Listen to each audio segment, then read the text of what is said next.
Hi, beautiful human. I'm Zach. That's Stanley. Welcome to the studio. Once again, like we said, alone. Johnnie Guilbert's here. Yo. Hey. Woo! Thanks for having me. Yeah, of course. I was very excited when I saw you guys in my DMs being like, come on again. I'm like, okay, awesome. You have the most to discuss right now. Yeah, there's more than like people know, and I can't say it all because it's such a long process. And also, if I said things that are going to happen, it's going to be like 7 months from now or something, you know, like things, and then, or things will be pushed back more, and it just like, it kind of kills the momentum, so. Okay, so can you explain to me how music works right now, at least on the business side, and then we'll get into the creative. Like, are you doing this on your own? Yeah, so I've been doing it on my own since I was 18. Now I'm 27, and I really sucked at music. I'm getting a little better, but I did a song called Zombie last year. It came out, and it's going to be on my new album that I've been trying to get out. I've just been having a hard time putting it all together because it's different putting out an album, especially when you want to do physicals and stuff. But when that happened, a lot of labels were hitting me up and stuff and trying to sign me, and I took a lot of those meetings, and then I was like, they all sound the same and scare me. So I just continue to do it solo. What about it scares you?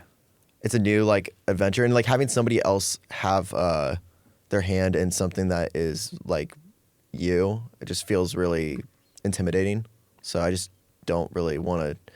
I'd rather make no decision than make the wrong decision in a sense, which might be the wrong decision. But currently though, I got like management that helps me with the YouTube stuff, with like brand deals and all this stuff and touring, and they also do like music stuff. So it's been that's been really helpful for, you know, setting up all that. It helps with the music and the YouTube. So This morning, I was able to go on an entire Johnnie Guilbert journey. there's a lot. I mean, there's so much music. There's a lot of music and there's a lot of lore. Well, yeah, lore, yes, but I was really focused on the music. Okay, yeah. And it goes back, I mean, yeah, dude, well over a decade. Yeah. 2015 was my first EP. That's, I mean, you've been working at this for a very long time, and the music has definitely changed since the very beginning. Yeah, it was bad. Well, it was. It was bad, but it was like I was 18, and like, I mean, it's still like, you know, something that I'm trying to get better at. I'm not like one of those people that's really good at music. Sorry, my phone is beeping, which is very unprofessional of me. that's fine. It's off. But some of it I also really enjoyed. Like, dude, I like Mess Up. Oh, thank you. Yeah, that was cute. I mean, like, it's... It is cute. It's like a little, that was my second EP. I was probably like 19 or 20. Yeah. And by the way, by cute, you mean like really sad lyrics wrapped around something that sounds folky and singer-songwriter. That's what I did. Upbeat. Yeah, that's what I did a lot of. Like, I mean, my biggest inspiration when I started was Never Shout Never, who's the first concert I went to. He had the cool hair. I pretty much still copy it. That's immediately who I thought of. Yeah. Yeah, I mean, that was it. It was like him and the Ready Set. And the Ready Set, eventually I did my first album with. He produced, and he's become a friend of mine and stuff. Never Shout Never did become a friend of mine, but like he's been kind of off the grid for a minute. But A long minute. yeah, but like back like when he was like last on Warped Tour and stuff and everything, like we would like hang out with him and everything like that. But and I was young, you know, I was like 18 or 19. I was, you know, a baby still, but it was cool to be around him and stuff. I feel like the world doesn't properly appreciate Never Shout Never. No, because like, yeah, I mean, I think some people do. It's just like, it's kind of niche now, you know, people don't really, he's not really doing much anymore. Like, I know he's supposed to play When We Were Young, but like he hasn't like been active anymore. He's not really doing music as much, so people don't really, if it's not in front of your face, you know, people aren't going to really talk about it for the most part. 100%. So, but he did like pave the way for a lot of people with the acoustic music and just those pop choruses and like kind of blending mainstream with, I guess, emo alternative to an extent. So But we're in a different version of your music today. yeah, I still don't know what it is, but yeah. Is that true? I just kind of like make songs in my bedroom, or I've been like somewhat writing with other artists. Like I just did a song that's being worked on with my friend Mod's son, who's the best. Like he's so nice. He's great. He's known me since I was like a kid. Like so he always is like, he just like always hypes me up and is like, you've stayed true to who you are and shit, and it's so cool. But he's such an artist. Like I go in his house and there's just all these paintings he's been doing, and I've been knowing him since the hippie days and, you know, opening up for artists. So it's really cool, and we finally wrote a song together, and it's really cool, and I hope to do more with him, and I got to wrap this one up still, but it's really great energy. What does it mean to wrap it up? Like, what's outstanding on this record? Oh, on this record? I mean, this is just a song. I don't even know if it's going to be on the record or the next thing, but wrapping it up just means like, I mean, just making sure the vocals are polished and we're gonna change up another like verse that we wrote because we were like not really fully feeling it, but the chorus is really something we're really enjoying in the structure of it. But we're just gonna like go in for a session or two more, and then it'll be pretty much done. Besides adding real drums to it. Did you go prepared to that session with any ideas? No. Or did you just blank slate? No, we just were like there, and yeah, I mean, a lot of times like I have like what I do when I write songs. A lot of times like my song Zombie and all these other stuff that I've written. A lot of them I just take my iPhone, I record myself just playing in my bedroom, and then I bring it to the studio. But for like with writing with Mod Sun and stuff, he asked me what I've been listening to and stuff, and I said like kind of doo-wop-y stuff, which I've always been really into. And we wrote kind of a doo-wop, but then it kind of goes into like a punk sound as well, like rock.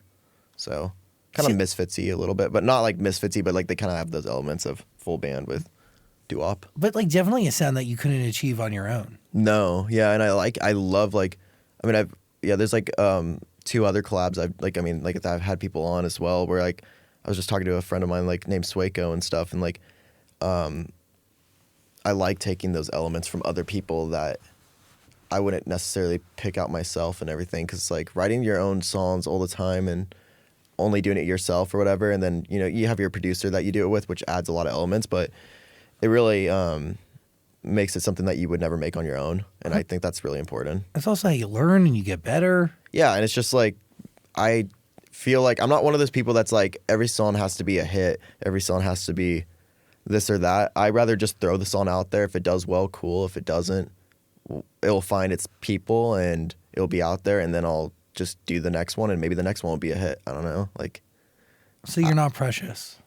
I'm like, yeah, I mean, like I want it to all be great, but like I don't want to ever be like shelving something because it's not maybe in my eyes as catchy as something else for the most part. I'd rather just throw it on like an album or something, maybe not give it as much of a push, but maybe it'll be someone's favorite. I don't know. So I did want to ask how you gauge success with your music, because you've had so much success like on the internet as a whole. Yeah, so do you compare them, or do you see music as something completely different? I think with music, the only time I've ever really had success with it, and it's not even like to the mainstream artists, is like that Zombie song honestly did well for me, because like in less than a year it's got like 10 million, which as an independent artist that's like really huge. Good. Yeah, but for like mainstream artists, it's like they're getting 300 million in like a day or not a day, but a few weeks. Yeah, I mean, with YouTube, like, I mean, I definitely am a bigger YouTuber than I am a musician. That's fair. But I would never want to not be on YouTube either, though, even though I get really burnt out, and I've been doing it since I was 12 or 14, honestly.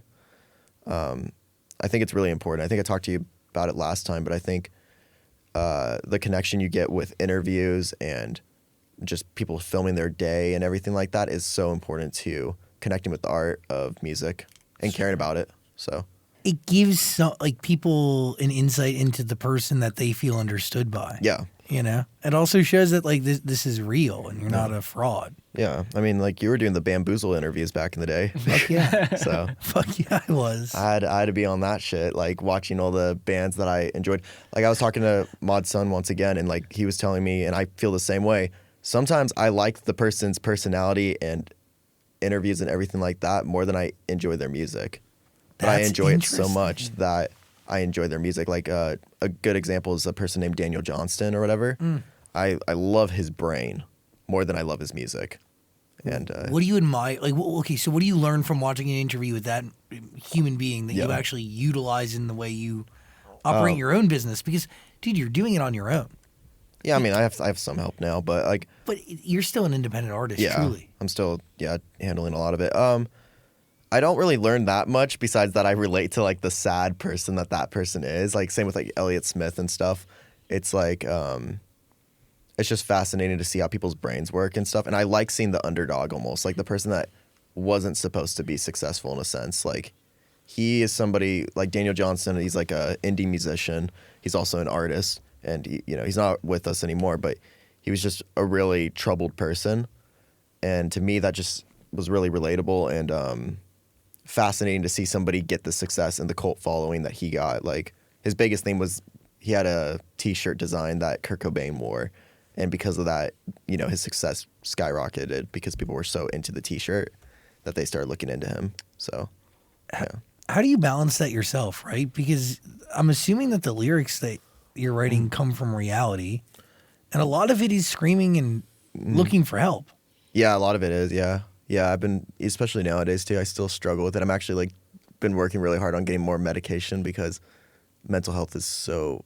It's weird. My brain works not so well a lot of times. It works against me constantly, which is like not something to me, that seems like that's just everyone's reality, which it is a lot of people's, but I, know people in life that don't think the same way that I think with it. So it's really interesting to see that different perspective.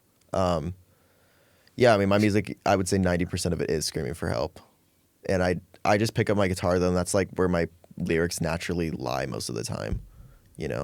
It's strange, and it's been like that for the whole time, pretty much. Are you picking up your guitar looking to make music in times of sadness, or are you doing it like when you're happy? Like where are you at when you're actually creating something? Happy's so rare for it. It does happen very rarely. I think most of the time I write stuff in like I just pick up the guitar as like a therapist almost. It's like it's just my thing that I need to do. And I'll just write a bunch of songs on my phone or whatever, and I'll never use them.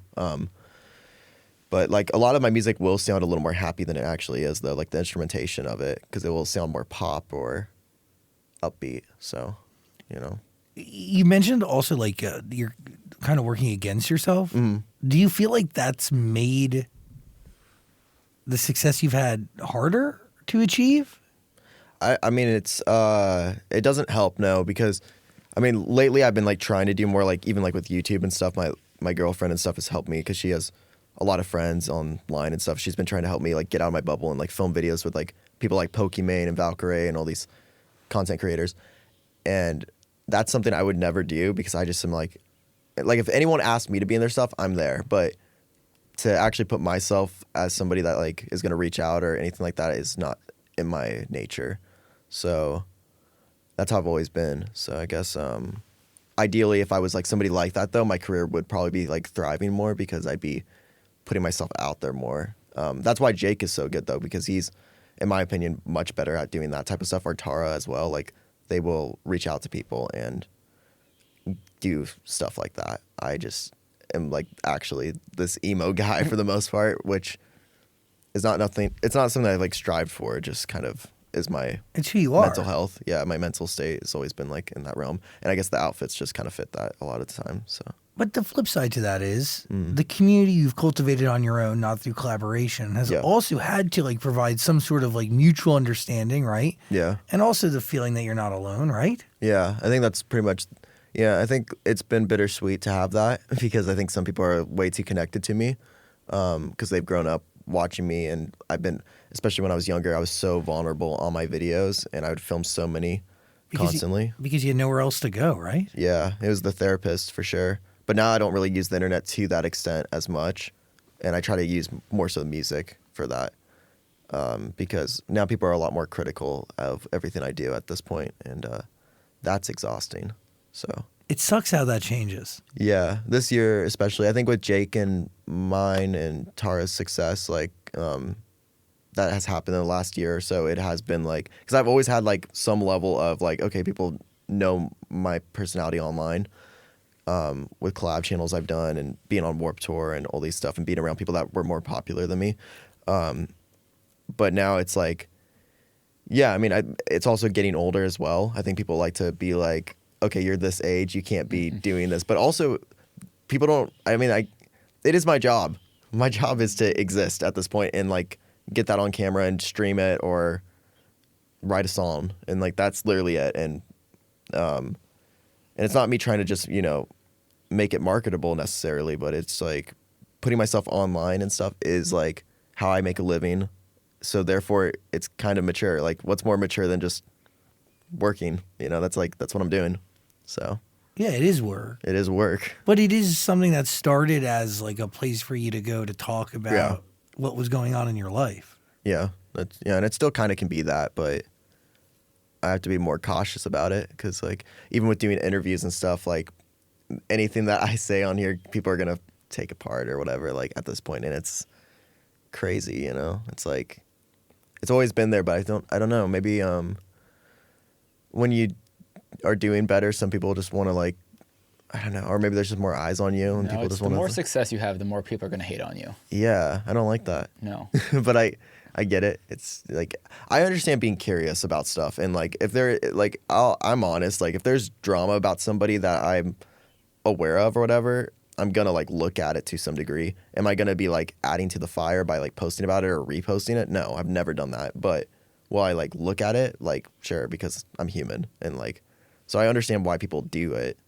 It's just like now I understand more so the other side of like things being misconstrued or every little thing being nitpicked, you know?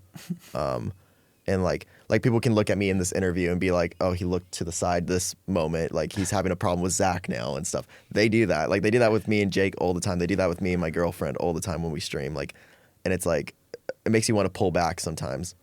And that's not something that you want to, you can really do though, because it's our job. And is there a part of you that's hoping that music can allow you to pull back in certain areas? Nowadays, I think so. Yeah. I didn't want that for a long time, but I say that, but like also, I don't know. I feel like I owe it to people to like the people that really care, even though I could be kind of an asshole sometimes because I'm like kind of like about everything a little bit.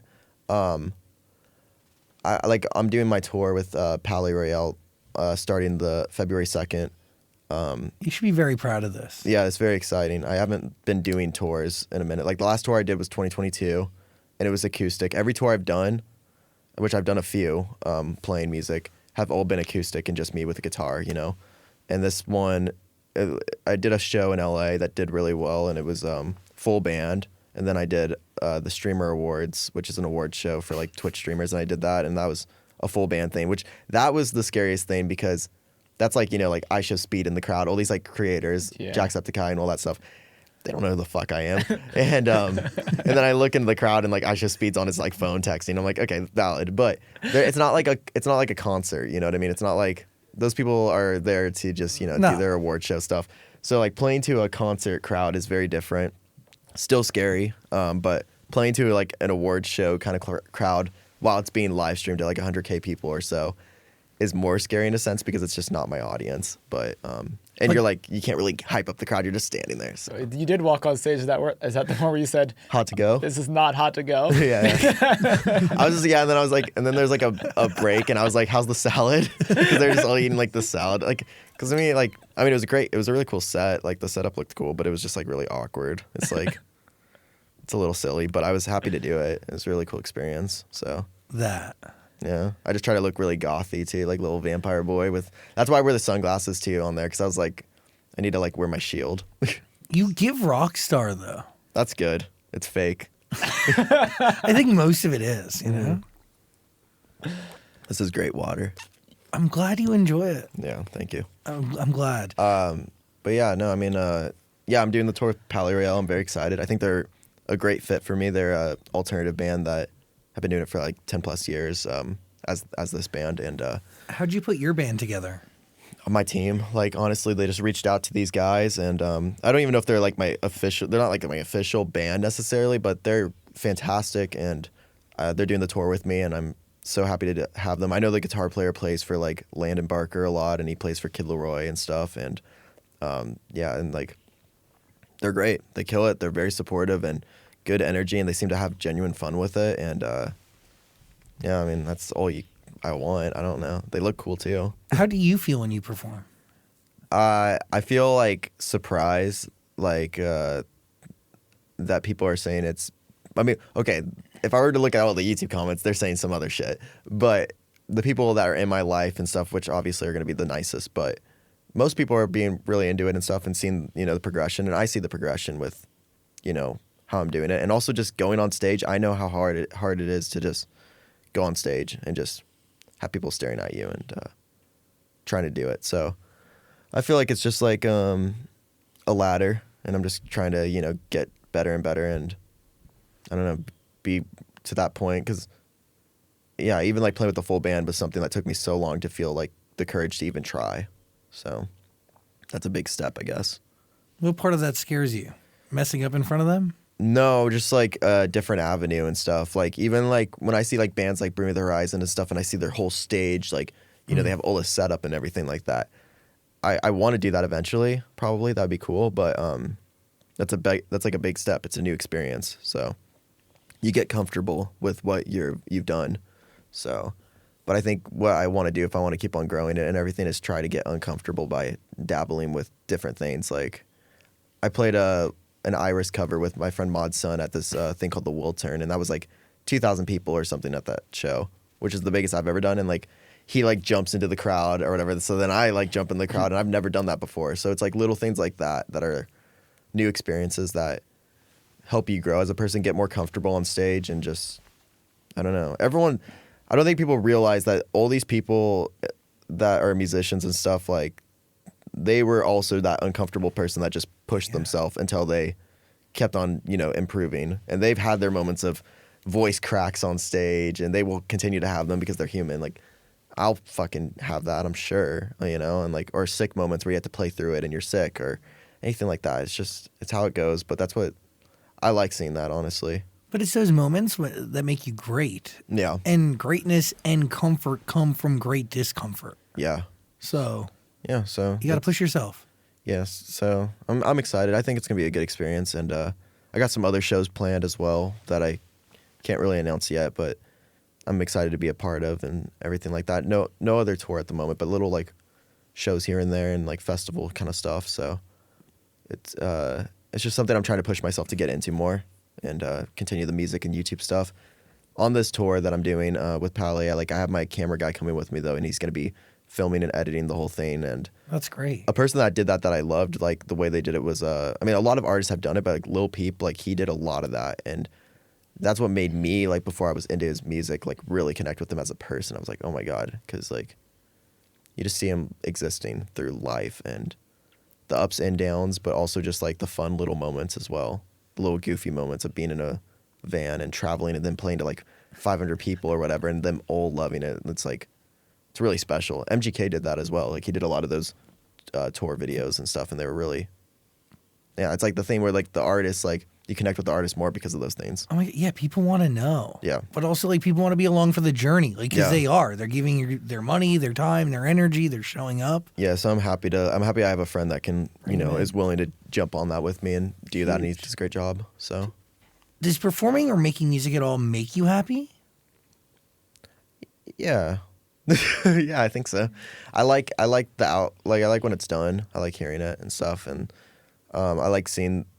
It's a lot more work than because I've been doing so many songs this year. I've done I think right now I have 20. Well, I have more too because I did a cover EP as well. So I've probably done 30 something songs at least in the studio this year or last year technically, and they're not all out or whatever. But it's a lot more work, I'm realizing, because I've done so many lately that it feels like, oh my God, that's so much.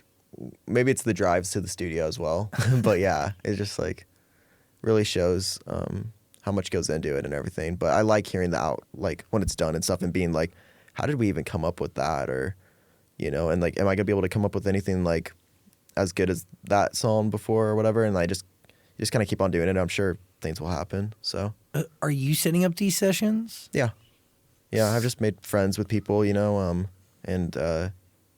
we just make it work. I do have my management has offered for me to work with certain people and stuff, but I've kind of just found people I'm comfortable with, so I just kind of have continued to work with them. So, and that's kind of what it's about. Yeah, it's the ability to be vulnerable and collaborate in a respectful, healthy way, and fuck up, and be okay to get back up and try again. Yeah, and it doesn't feel I'm open to really working with almost anyone though. I just want to do it. I wish I had more time and energy to just do it all the time, but that's the only thing that holds me back, honestly. Well, and mental health, but it's a lot of work to just get to places and do it and stuff. And sometimes you really just can't write a song.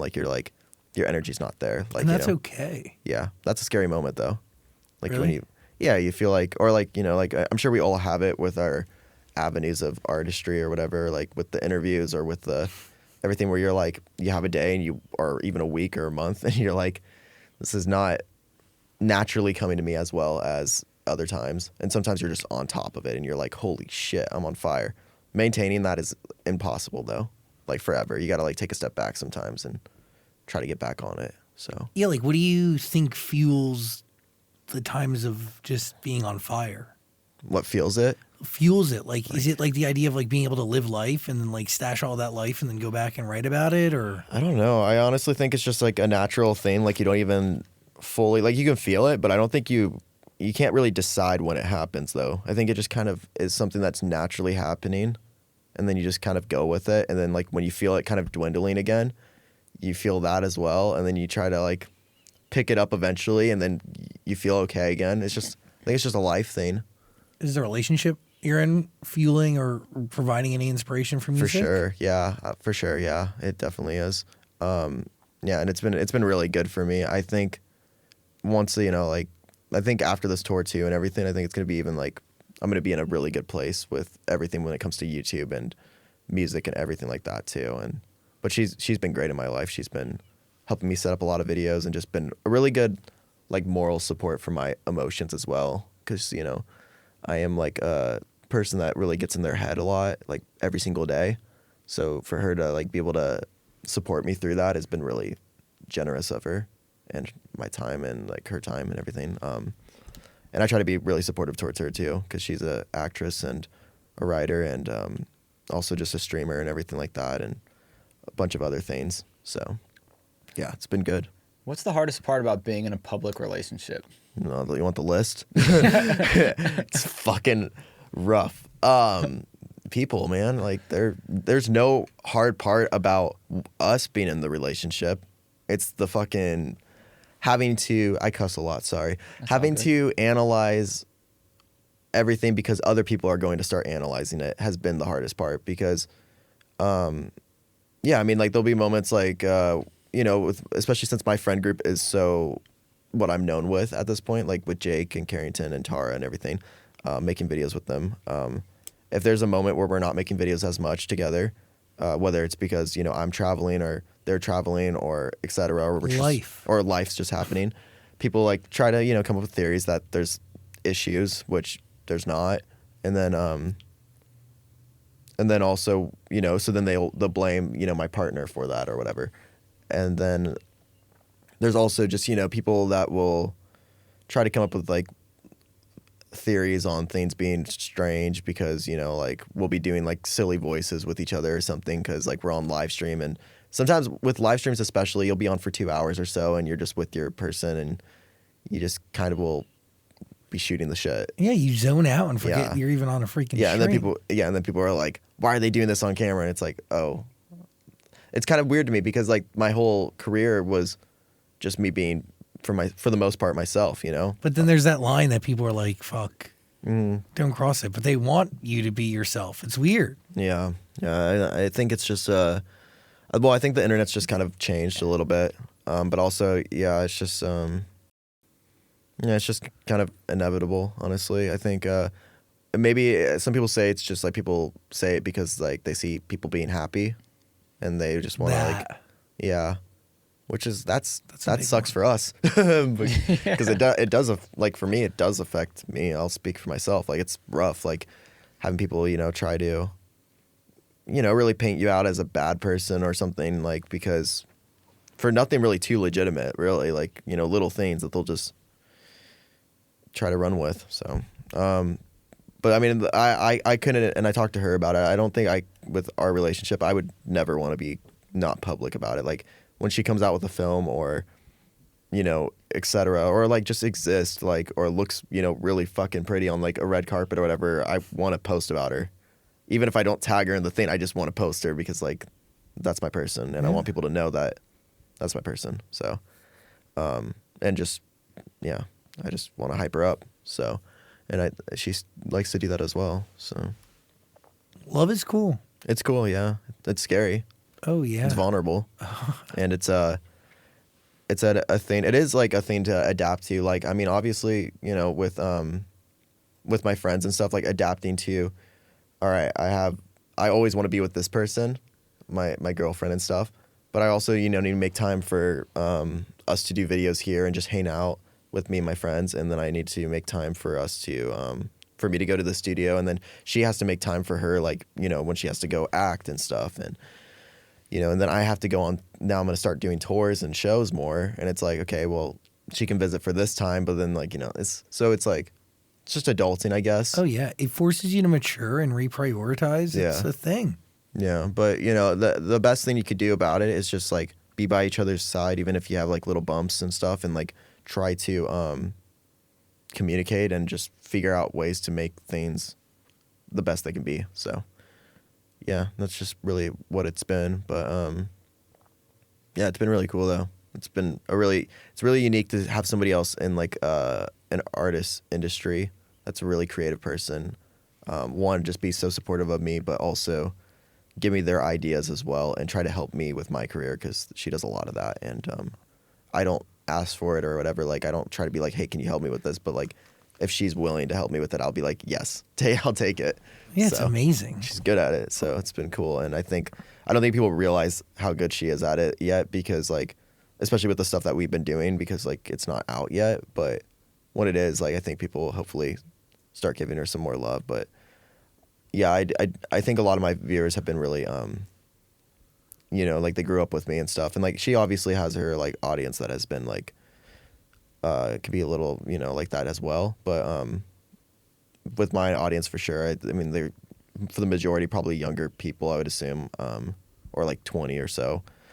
And they grew up watching me, most of them, or a handful of them. And, you know, they maybe don't want me in a relationship or just want to, you know, make judgment about it or et cetera. But the only problems I really have, like, are with people criticizing it so much. You know, that could be tough. So I understand it. Yeah. The noise gets really fucking loud. Yeah, and like, I'm the type of person like that has had moments where I look for that noise and I'm like, what are they saying? And then it's like, and then I've, you know, had moments where I don't handle things well, where I respond back or whatever, or I try to handle things and then people think I'm gaslighting them and stuff. And I'm like, there's just no winning. Like, there's just really no winning except, yeah. So, I mean, I don't really know how people get through it. I think you just exist and keep on trying to exist. That. Yeah. And then I think people would say just like, don't look at it. And there is health to it, but it's also so hard to not look. Yeah, because you have one bad day or one bad moment, or you see one tweet that tells you about, you know, to look at this thing, and then you click on that thing, and then you're down the rabbit hole and you have to pull yourself out. And it's like, and then you get blamed for looking at it, and it's like, well, it's about me. Yeah. It's about me, and it's just rough. It's rough. And also, the people who are the most talked about on the internet are those who, they also tend to consume the internet very heavily. Like, dude, your screen time has to be crazy. It's gotten better. Yeah? Yeah. Yeah, I've been like, I mean, I literally like, progress. Because of these issues, like, I've deleted apps off my phone multiple times at this point to, like, you know, take a moment, to like cleanse. Yeah. And, yeah, because like my mental health has been like a thing that I'm working on. I'm trying to get, you know, I'm getting medication for it and everything. I've been doing some therapy for it and everything. So it's having that noise from all the audience is like what's adding to it. And like, a lot of people will be like, see, I know he shouldn't be online and stuff. And it's like, that's a fucking weird answer. I should be able to be online. Yeah. I just shouldn't be being a punching bag. No one really should be. Like, I mean, unless they're like an absolute horrible person, which I agree. There are some horrible people that deserve to be punching bags. Don't know if it's me though. No. Gonna be honest. So yeah. Is this your first time trying therapy? No. Look at me. No, I've done therapy since I was like 13 or so, like off and on. But the difference is when I was younger, I was stubborn and I didn't ever want to get better at all. And I still have moments as a 27-year-old where I don't want to get better and I don't want to see my improvement because I'm comfortable being uncomfortable and being miserable. Yeah, because it's a part of who you are. Yeah, and it's like what I've been doing. So the most uncomfortable thing I could do is actually try to get better. And that's still hard, but I do actually want to get better because, you know, being like this is not good for the people around me and it's not good for myself. So what woke you up to that? Just age. Yeah, and conversation, which is hard. It's hard to like have conversations. But yeah, that's definitely it. Did falling in love with somebody help wake you up to it? Yeah, it's the love. No, I'm just kidding. No, but like, I mean, surrounding around another person so intimately does like, dude, your flaws are kind of thrown out there. Exactly. Yeah, no, I think, you know, you're right. Like, that is true because we have conversations and I don't want to be having my energy be like a thing that, you know, is weighing her down or anything. And I don't want it to ever be something that becomes in between us because I don't want to be a person that's struggling with their mental health and then that's holding her back or anything. I wouldn't ever want that. I'd rather like literally just not, ever do that to anyone. So because of that, that's a huge reason. Yeah, I want to step up my game because it's not good to do that to somebody that you love. So I feel that. Yeah. I get that. Yeah. So yeah. It's mature and really healthy, and you should be proud of yourself. Thank you. It's a big deal. Yeah. Well, I just got to keep on working on it. So, Until then, fake positivity. Am I right? Mm-hmm. There it is. That was a good segue. That was very good. Yeah, that's a new song. I have like so many songs that are ready at this point from the album, and I think I'm probably gonna drop it like a month or two after this tour because we want to make vinyls and CDs and stuff like that, and that takes a minute. But it is like right now the album is like at like 20 songs or something. Whoa. Yeah, 20 songs or so, and 2 collab songs. But to be fair, a lot of the songs are already kind of out because I've been dropping singles all last year. So you basically released an album last year with the amount of singles you put out. I did, and I also did a cover EP, which was like 9 songs or so of just like songs that I like. So I just kind of like did that for fun. But was it fun, or was there like a strategic purpose behind the covers EP? no. Nothing. It didn't even do that well. I just a couple songs did well, like my Kiss Me cover did fine, and Saturday Night for the Misfits. I didn't promote it very well. I just kind of like wanted to throw it out there. I've always loved covers, and I've always loved being able to show my music taste to a younger audience and everything, or just people that haven't heard certain songs. And what I really love is when someone likes a cover more than they like the original. And I don't know if I necessarily have that with any of mine, but for some people I might, and I think that's really fun. So, yeah, no, I plan on doing more of those just because it's like a passion thing. It's just a hobby. I literally play in my room like covers all the time. That's all I do. Dude, there's a bunch of times in history where the cover of a bigger song, than this. become bigger than the original and becomes the one that everybody knows. Yeah, and they don't even know it's a cover. Totally. That's my dream. Michael Bolton. Yeah. Adcon. There's so many Whitney Houston. Yeah. So many Elvis records are covers. Yeah, that is wild. Yeah, a lot of those songs are. But yeah, so just Fake Positivity, that's just the next single. That's going to be on the album. So it's like fucking 8th single at this point, or 9th single, because I've just been dragging it out. To be fair though, originally I just wasn't really planning on I was going to package it all, but I was like, singles is what people do. But now I'm like, okay, I kind of want it just to be albums at this point a little bit more. Because albums are really special and they're really cool, but marketing music and like trying to get it out there is always really a tough beast, especially when you don't really have a team and everything, and you don't have a really good way to get playlisted and everything like that. So yeah, but I'm just releasing that one next, and I got a music video for it, and it's fun, it's cute, and put it out there. If people like it, cool, and then move on to the next one. Your music videos are great. Thank you. Yeah, I've tried to do better. Dude. I try to do theatrical stuff now. Yes, you had fucking wings and Doctor. You were a werewolf. Yeah. Like, what? Yeah, I was a furry. Yeah. Lots of furry stuff now. I appreciate that. And my friend does a lot of them. My girlfriend's also going to be starting. She does directing, so she's going to do a couple of them that are coming up. But yeah, with this one, it's like really cute video of us, like me and my girlfriend in the cabin, because it's like kind of a love song thing, but it's also about not wanting to trust someone because you're scared, or if you should, kind of thing. And then it has like the dark twist because I'm an emo guy, so it gets bloody and violent and interesting. Has me shirtless for a little bit. Nice. My back tattoo. Dude, that back tattoo is crazy. That fucking hurt. Did it really? Yeah. Have you seen a picture of it, Zach? Show me. Do you want me to just take off my shirt? Yeah. Really? Oh, damn. I mean, That's ridiculous. No, I want to do it. It's sick. It looks way better in person. For sure. Whoa. Holy shit, Johnny. That's spectacular. Yeah. Can you turn a little towards the camera? Whoa, so that everyone whoa. can see it? Yeah, that is insane. No, that's a real work of art.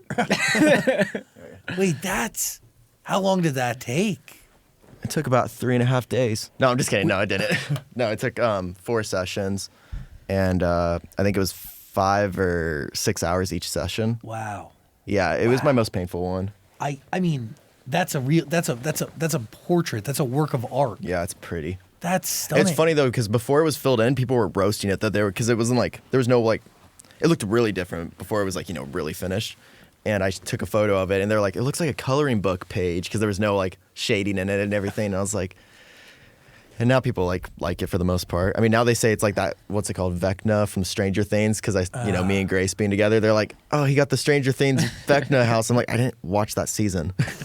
I just saw my first movie all the way through that she's been in 2 days ago, and she watched it with me. What movie was it? It was called The Fix. It's like her new one that she was in, and she gets like mutation, like she becomes like a monster kind of thing. It's cool. It was fun, but yeah, like so. And then like some people like, what else do they think it was? Oh, they thought it was the Pierce the Veil house from like Collide with the Sky or whatever. I'm like, sure. Well, is it based off something? It's Edgar Allan Poe's like House of Usher. That's what it's called. Yeah. To be honest, I just thought it looked really cool. It is sick. I just thought it looked really cool. I love like mansions. I love like scary things, and yeah, that's really it. So, are you gonna buy a scary house? No, I just want like a nice house. I want scary things inside my nice house. Interesting. Yeah. But how'd you meet your girlfriend? We both went to probably like a year and a half or a year ago. We went to Amaranth's party. You know Amaranth? She's like the most popular hot tub streamer. OF hot tub streamer. Yeah. And I was supposed to do a song with Amaranth about like hot tub streamers and stuff, and I wrote it, and we were gonna do it. It just never came out. But and it was like I have like a demo of it though, and it was catchy. It was funny. But we went to a party. There was like 30, 40 people. Like XQC was there, a bunch of random like streamers, and I wasn't even living in LA again. Maybe I just started like hanging out with Jake again, or like meeting Jake. But yeah, I went to that party and she was there, and her friend thought I was cute. And she's like, that's my guy, like my type of person down to a T. And then she was like, oh, go talk to him. And she was like, no. So then my girlfriend came up to me before she was my girlfriend and just like asked if I was in a band and stuff and just talked to me for a few seconds. And I thought she was super cute, and like her energy was so like up, and she kind of looked like Misa from Death Note. And I looked like Elle naturally, which I know they're not a couple, okay? But yeah, she just had like really good energy, and I instantly like I didn't even know who she was. I didn't like know until after that she was an actress. Like I was like, she looked kind of familiar, but because I was like when her whole Stranger Things thing was like super viral on TikTok and everything, with the Chrissy Wake Up shit. But I was just like really into her. I think it's the blonde hair and shit. Yeah, I don't know. I think it's like the opposites attract kind of thing. Like she has alternative like roots for sure. Like she does know a lot of alternative music and like had a little like her goth phase when she was in high school and stuff. But I was just like really into her energy, and then she left, and then and then she like I don't know, like she saw that I was like in a band when I said I wasn't. Like I'm like a side project band just for fun. Yeah, and then I just DM'd her like being like, hey, do you want to get coffee? And I didn't get coffee. Like that's not like something I drink. And then, but at the time she was seeing somebody. So she was like, oh, I shouldn't do that. Like I can't do that. Like I'm like seeing somebody. And I was like, oh, totally understand. And so I just fucked off for like a long time because I didn't, I would still, I'm not going to lie. I did like comment things on her photos for like 4 or 5 photos because I was like trying to be like, like happy birthday and stuff like that, just trying to like, hey, I still exist. But then I eventually gave up because I was like, okay, she was just being nice to me. And then, time went on, and then she became single and stuff. And and then she asked me about emo night. It's like a love story. And I was like, I can get you into emo night, sure. And so cool. Yeah, so cool. And hi Morgan. Hi TJ. Hi Morgan. Yeah, and I so we went to emo night together, and I thought when I saw that she was going to emo night or whatever, I thought that she was going to bring friends possibly. I was hoping that she wouldn't. But it turned out that she was actually like it was kind of like a date. But I didn't know that. I was like she probably just wants to go to emo night with me. Just to go. And when she was going that night though, she took a photo on Instagram like right before she went, and she was like on her trampoline or whatever with her like outfit looking all emoed up a little bit, and like her stepmom's friend who at the time I didn't know was there. And I thought that was like maybe like possibly like her boyfriend or something. Like she has like a guy and like I'm just gonna be the friend, which is fine. I would respect that. I'm very respectful. And then I found out that that guy's gay. So, and you know, now we play games together and stuff like board games. But I was like, at the time I was like, oh shit, there's gonna be people that are coming with us. God damn it, whatever. But no, yeah, from that point we were like pretty inseparable. Been like pretty close, like pretty much every day together for the most part, except like a couple times here and there. But love was formed at emo night. Yeah, and Amaranth's mansion pool party hot tub thing. Yeah, you know, I guess not there, you know, but like, you know, connection was like we met there. So yeah, it started there. I was crushing hard. So you seem happy.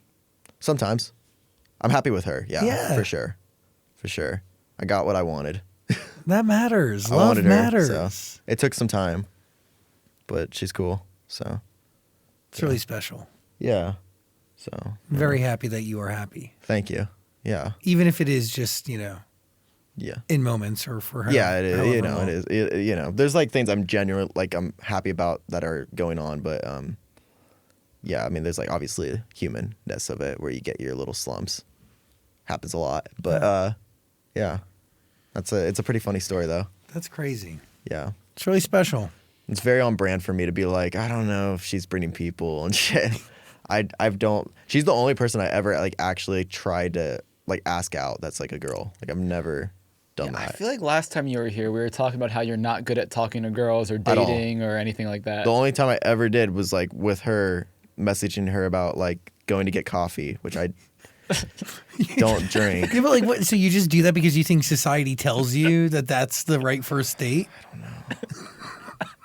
You're like, Googled, what do I say to a girl? And also, like, what do you do when you get there? Like, force yourself to drink coffee? Well, now I like matcha a lot. Yeah. Oh, that's good. So we drink matcha every day. So I was gonna say, like, if you drank coffee for the first time ever on a first date, I drink coffee. I wouldn't do it on my own. I'm not like, oh my God, I need my cup of coffee. Like, I'll fucking drink coffee. I just press your beans, man. I just like don't like. I'm not like, you know, I'm not a coffee fanatic. I don't need it every day. I mean, I'll drink it if it's in front of me, probably if I like it. I don't know. If it's like really sweet and stuff. Matcha's great. Matcha's amazing. Yeah. The right matcha. Yeah. Ooh. Bad matcha's not it. Totally. Great matcha's great. It's all about the color of the green, man. Yeah. Shade of green. Yeah. I just love it all sweetened up and everything. Yes. So. Make it taste like fucking candy. Yeah. Yeah. So I'm not into that like raw shit. I like this sweetened up and the only bad thing for I you. like raw is the sugar. Give me fucking that raw cane sugar. You feel me? Mm-hmm. Sometimes I put a little cinnamon on top. Yummy. Interesting. Yeah, it's a nice touch. Try that one out. Cinnamon? Okay, Yeah. I'll be on it. Yeah, that's a good idea. Good idea. So how many songs do you have ready for this album? It depends. I haven't really decided what like is going on the album. Like right now, total, I mean, like I have 23 songs that are like worked on or like done kind of. I just need to polish some of them. How many of those are out? Probably like 8 or 9. So I mean, there's still like a good handful. Honestly, like that's kind of great because like I don't want to put out an album where it's like, here's 20 songs and you have to listen to all 20 of them or not. No one's gonna get to that. No. Like I wish that was true, but no one's gonna get to it. Like 10 songs is asking a lot even for people to like listen to or get to. Like my favorite artists, I don't listen to most of their, like I'll stream the album really quickly. I'll take little snippets of it and find like a song or two I like. It's just how my brain works at least. So yeah, honestly, as long as there's like 8 or so new songs on it, like I feel like that's like plenty. Like to put as like, okay, here's like a new project and here's like the old stuff that's already been out, but it's going on it. Do you have a date in your head that you're trying to stick to? Will you do it before tour? No. That's asking way too much. Isn't tour in like 2 weeks? Yeah, yeah. Tour is actually tomorrow. No, I wanted to, but it's just too quick. We want to do like physical CDs and vinyls, so yeah, so I can sign them and get that bag. No, I'm just kidding.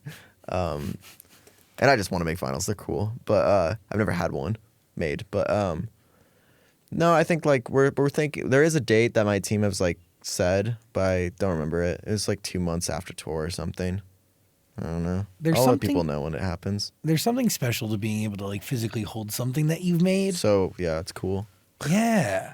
And like the music you make is a part of you. Mm-hmm. even if like, you know, you're going to be somebody who releases so many albums within their lifetime, it's still every song at one point was a part of you. Yeah, I've been like really getting into like even with like the YouTube stuff with getting like plaques and stuff. Like I like that. I think that's really cool as like the artist. Like I have one for the song I did, Zombie. My like roommate on my birthday got me one for like hitting 10 million on there and stuff. And then I have one of my first EP that's at my mom's and stuff, and like little plaques like that are really fun. Or just like a vinyl would be really cool because you can like hang it up and it's just art. I like buying those. I don't really listen to it off it, I'm not gonna lie, but I like how they look. I just love art. Do you have a name for the album? Yeah, I think so. Yeah. Should I say it? I mean, it's just one of the song titles that's already been out, but I just think it fits. I was just gonna call it Violent Dream because that's like one of the songs I came out with, and I just think that sounds cool. Kind of makes sense too. Yeah. So I just like the word violent. I think it sounds scary, and dream is cool, I guess. Like you put like Violent Dream, it sounds like Nightmare on Elm Street kind of vibes. I don't know. What kind of dreams do you have? I don't remember most of them. Like the other day I had a dream, I think that I was like pulling out a nose hair.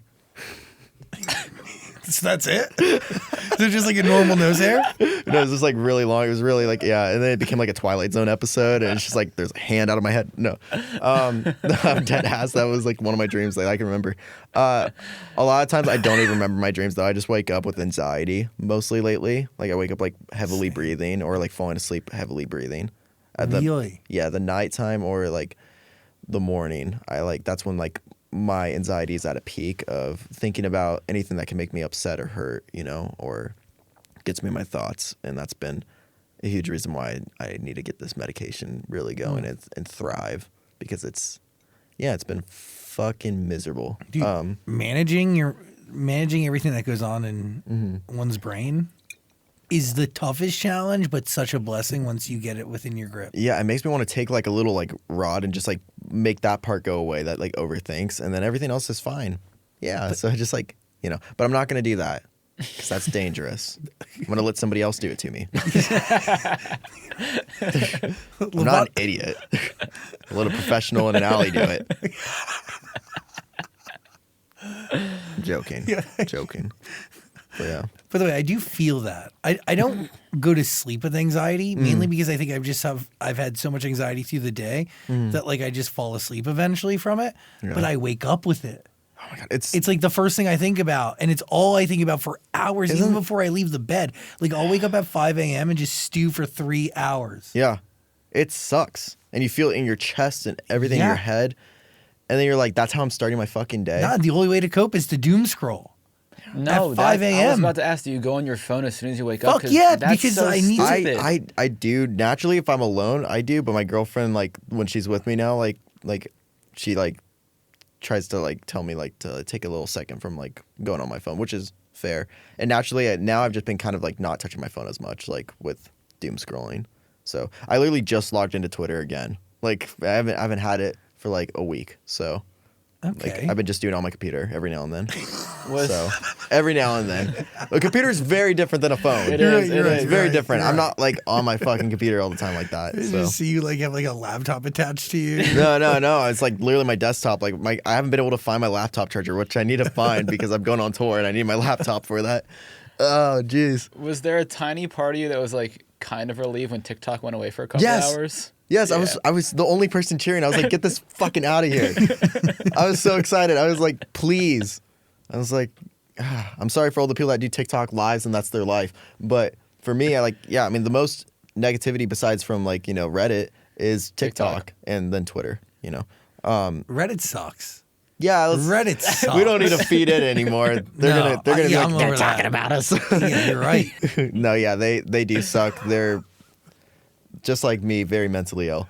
So true. Yeah, but I don't go on Reddit to post. Yeah, me either. I just go on Reddit to read shit about myself. That's even worse. Yeah, it's so fucked. That's terrible. Yeah. I read all of it. TikTok has been really bad. Like when people were mad at me and my girlfriend, I would wake up, or like, you know, they do it to my friend group as well, which also can be like hard to see. But yeah, I mean, there was like a moment like last month where I got like probably the most amount of hate that I've gotten in my life. And I would wake up to videos that were getting 10 million views on TikTok every single day or so, just like analyzing me and my relationship and like being like, she's not good with him, or he's not, this, or they're weird for this, and then people just being like da da da and just really picking it apart, and it just went on and became like a much bigger thing than it should even be. But I guess we up, to say. No, I'm just kidding. Is that what that is? No, yeah, like for a second there, I was like, this must have been like what MGK was going through a little bit, like, because I feel like he's gotten a lot of backlash, but when he did like, especially that pop punk, first album, and I would see that, and I was like, damn, I wonder how that feels, and then like, here's my taste of the negativity coming in, and I was like, not good. But it is harder than them attacking you because they're attacking your relationship, because it's like, you know what I mean? Like, it's nothing that you can even necessarily control. Like, it makes us feel like someone. Yeah, I mean, it makes us feel like we don't want to be, we have to like really analyze how public we are. Oh yeah. Like even streaming together, or because naturally we just want to post like, here's us doing a little silly TikTok thing, like we're like playing a little game while we're like in bed because it's fun, and it's like, oh, should we do this because people are gonna be like analyzing our voices or analyzing our mannerisms and my eyes looking this way or something. I don't know. So. I don't know. I'm just trying to give perspective, people, that, it doesn't need to be always picked apart, but, you can't control hundreds of thousands of people and how they want to, go with things. So. I totally feel it. Yeah. Been there, lived it. Yeah. So. I get it. But yeah. The negativity online is tough. It is tough. But, just trying to keep it going. I think that's all you can ever do. And, you can let it like get you down for a couple days, but never like fully stop. That's when you lose. So 100%. And at the end of the day, you got to live your life and do things that make you happy. And you can't dictate your own happiness and your own growth as a human being based on fucking faceless, nameless strangers on the internet. Yeah, and you got to be like, you got to go by your own morals and stuff too. Yes. You got to like, who you are, and who your friends are, and et cetera. So don't let them compromise that. Yeah. So fuck that. That's giving them way more power than they even deserve to have. Like, this conversation is already too much. Yeah, I know. It's tough though, because I'm doing it for me a little bit though. I get it. Yeah, I'm doing it for me. This isn't for them. This is for like just society and myself. Yeah, but it is too much for people, I guess. No, because they love like. Yeah, you're right. They feed off this shit. I know, it's a lose. So yeah, it is. But yeah, it's cool. Not So Perfect is a great song. Yeah, that's my that was probably one of the first songs I wrote, actually. Yeah, I thought your earlier stuff was pretty good.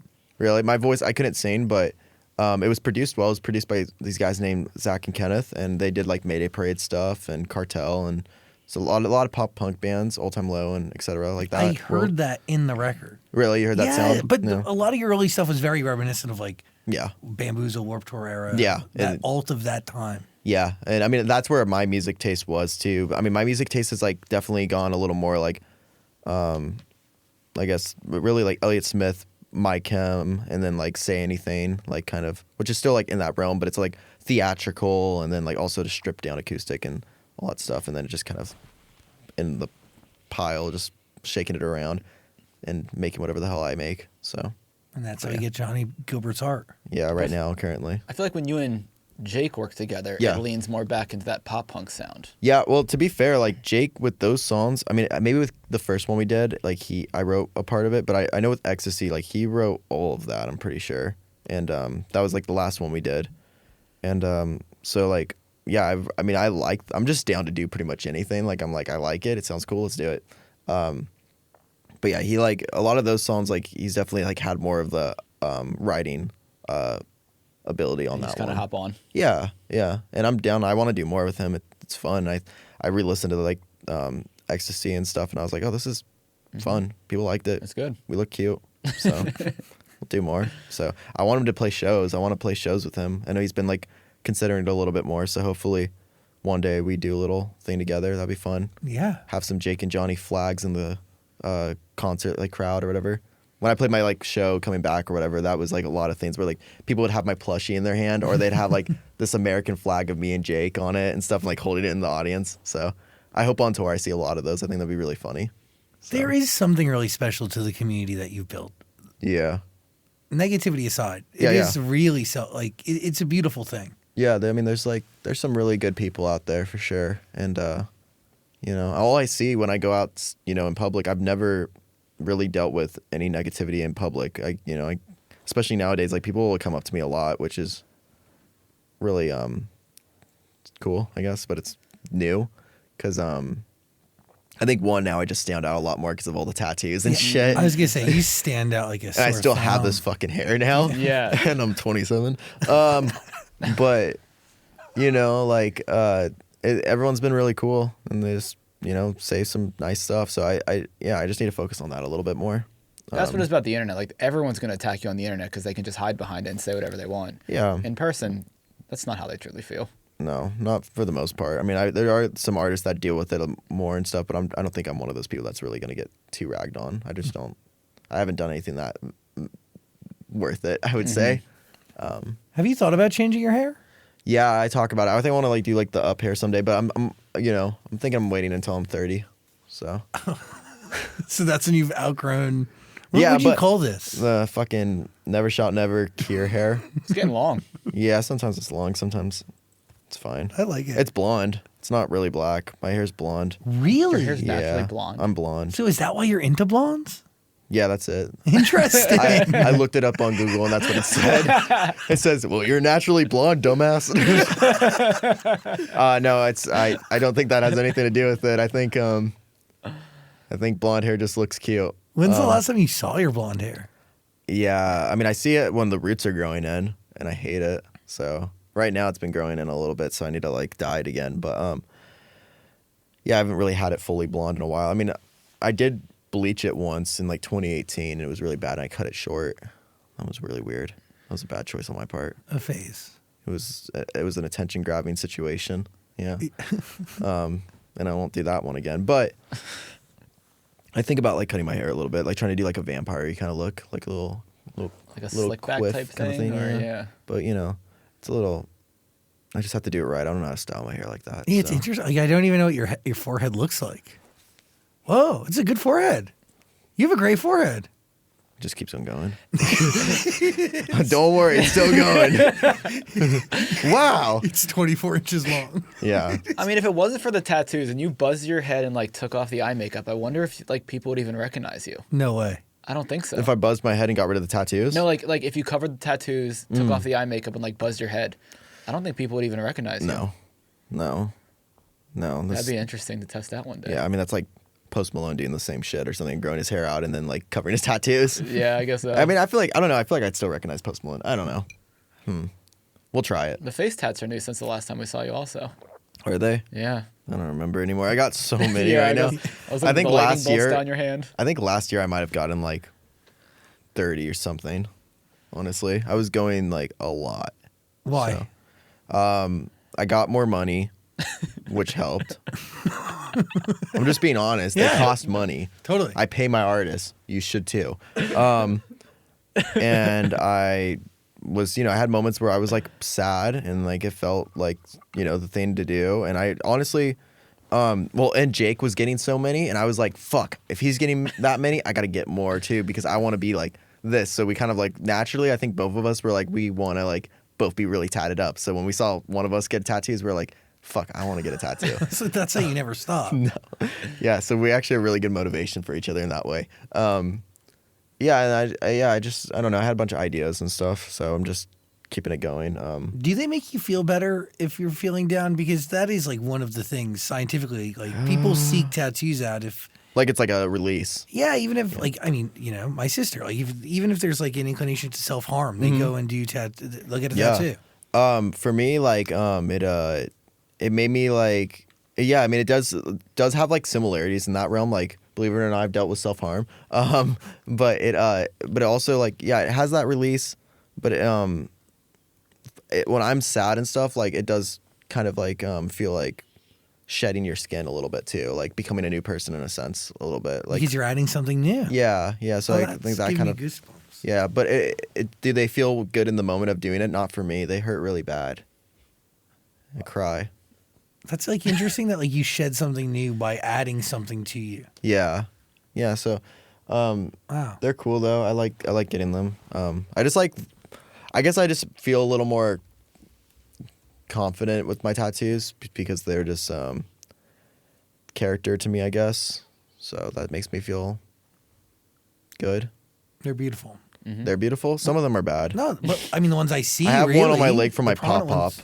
That's great. Yeah, he did it with a tattoo machine that I had in my house, and he didn't do it very well. He didn't push really hard, so I had to go over it, but it looks really bad. But it's something he gave you that'll be with you forever. Yeah, unless if I cover it, yeah. Are you gonna cover it? No, Yeah, I you don't can't care. do that. It says pop on it with a smiley face. Oh, you gonna cover up your grandpa? Maybe. No, it's fucked. Didn't you get Grace's name on your wrist too? Yeah, I got Grace's name. Yeah.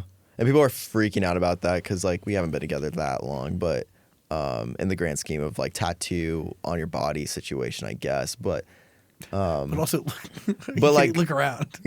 but guys, I'm going to be honest. Oh, also, like, okay, I'm not, like, trying to manifest anything, but people are always like, tattoos are permanent. Yeah, there's tattoo removal. There's also cover-ups. Like, not saying that I'm going to be doing that. Don't want that. But that exists, so shut up. And also, I have a lot of tattoos.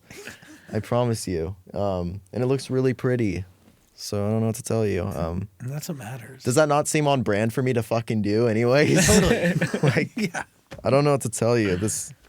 It seems pretty on brand. But yeah, no, I did get that. And I didn't necessarily want to show it off, but we were doing a TikTok and I like had my arm like this and then read it and everything grabbed it. Yeah. And they were like, da-da-da. And then eventually, like 2 or 3 months later, there was like a trend with tattoos and she like showed it off or whatever. And then people were like really getting us because they just don't love our relationship online somewhat. You know, some people do, but some people are very like, a lot of people are very like, think we're just cringe. So Well, love is cringe, buddy. yeah. I don't know. They're jealous. Sorry. By the way, you can listen to all of Johnnie Guilbert's music. Violent Dream, when it's out, it's waiting for you on Amazon Music. A link is below. Click it. Thank you. Pretty cool that you have an album coming. Yeah, I'm ready to just get it out and just keep on working on stuff though, because like I don't know, I just always want to write and stuff and stay busy and consistent. How often are you going to a studio? I mean, sometimes it was like, 4 times a month or so, like or more, like, and I would kind of get the song done pretty much in every session. But sometimes it's like less. I think. I mean, it really could be more than that sometimes too. Like I did like I don't know. It really depends. Sometimes I don't go for like a month or two, and then sometimes I go like multiple times in that month. So I don't know. How often are you writing? Pretty often. I mean, I always like pick up my phone and just record stuff and then never touch it again. But eventually, when it's time, it will Maybe, appear and pop up. maybe because there's like literally like hundreds and hundreds of ideas throughout the years on my phone that just kind of are like, like little, like here's a little chorus of me playing a guitar.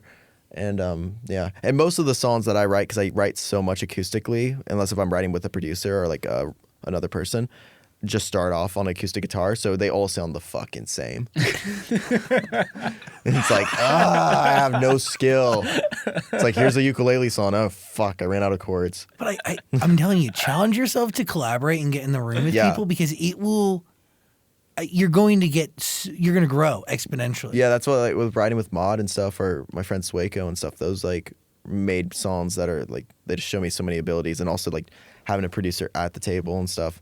I mean, a lot of like what I do now too, like I'll go to my producer that I mainly work with, and I'll just write the song in that day with her now, because it's I don't know, like it's just more musical abilities than I'm able to do on my own, so it kind of adds a lot more. But even if you take like everything from your phone and you bring it to them, or like like use that as like a place to start. Yeah, I do. Like that. I mean, that's how like my song Vampire came, and Zombie and etc. Like they were just acoustic songs, and then some of them become full band and stuff like that.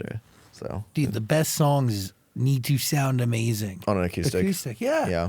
Like, so. dude, you can add anything and everything to a song, but does it sound good with nothing? Yeah.